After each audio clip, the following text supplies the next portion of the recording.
एक शहर के कोने में एक आदमी रहता था जिसका नाम था नवीद। उसकी जिंदगी एक दास्तान थी दर्द, मुसीबत और इंतजार की।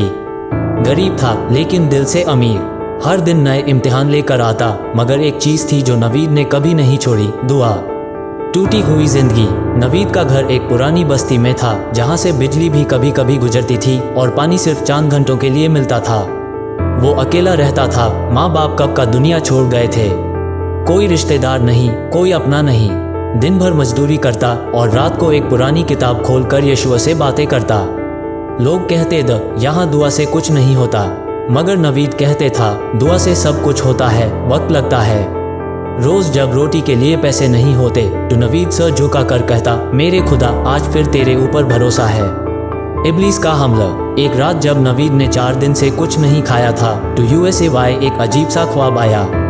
एक कलीसिया उसके सामने आई और बोली, तू किससे मांग रहा है? तेरे खुदा ने तुझे भूल दिया है।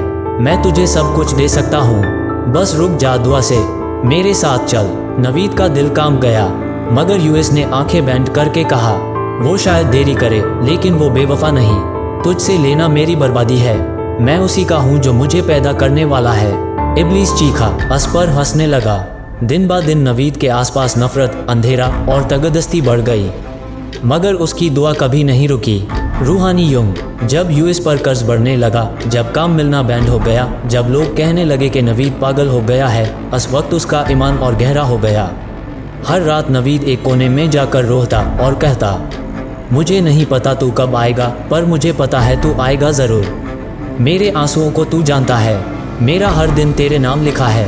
एक रात यूएस ने अपने आंसुओं से भरी दुआ में कहा, अगर तू मुझे भूल गया है तो मुझे मिटा दे, पर अगर तू सुन रहा है तो मुझे अपने फरिश्ते भेजे दे ताकि मैं टूट ना जाऊं। जवाब आता है। अगले दिन सुबह जब नवीद ने आंख खोली तो उसके दरवाजे पर एक अजनबी इंसान खड़ा था, सफ़ेद लिबास में, चमकते चेहरे के साथ। उसने कहा, तू नवीद है? खुदा ने तेरी दुआ सुन ली।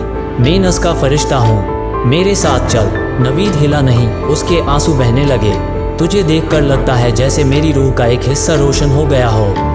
वो फरिश्ता उसे शहर के दूसरे किनारे ले गया जहाँ एक आदमी यूएस का इंतजार कर रहा था। उस आदमी ने कहा, मैं एक फैक्ट्री चलता हूँ, मुझे एक ईमानदार आदमी चाहिए। मुझे ख्वाब में बताया गया कि नवीद नाम का बंदा मिलेगा। नवीद ने काम शुरू किया और उसकी ज़िंदगी बदल गई, मगर उसका दुआओं का वक्त कभी नहीं बदला। हर रात यूएस ने वही अल्फाज दुआ में कहे, तेरा शुक्रिया कि तूने मुझे कभी तन्हा नहीं छोड़ा।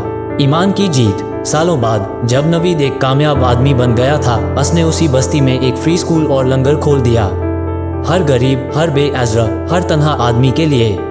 लोगों ने पूछा, ये सब तू कैसे कर पाया? उसने मुस्कुरा कर सिर्फ इतना कहा, दुआ वो ताकत है जो अंधेरों से रोशनी तक ले जाती है। फरिश्ते अब भी आते हैं, बस आंख और दिल खुला रखो। आज भी जब कोई टूट कर दुआ करता है, कहीं ना कहीं एक नवीद का ख्वाब जाग जाता है। आखिरी पैगाम। जब आप सब कुछ हार चुके हो तब समझ लेना कि खुदा सब कुछ देने वाला है। इब्लीस हमेशा बीच में आएगा, लेकिन दुआ का जवाब कभी नहीं रुकता। फरिश्ते उस वक्त आते हैं जब ज़मीन पर कोई दुआ आसमान छू लेती है। अमीन।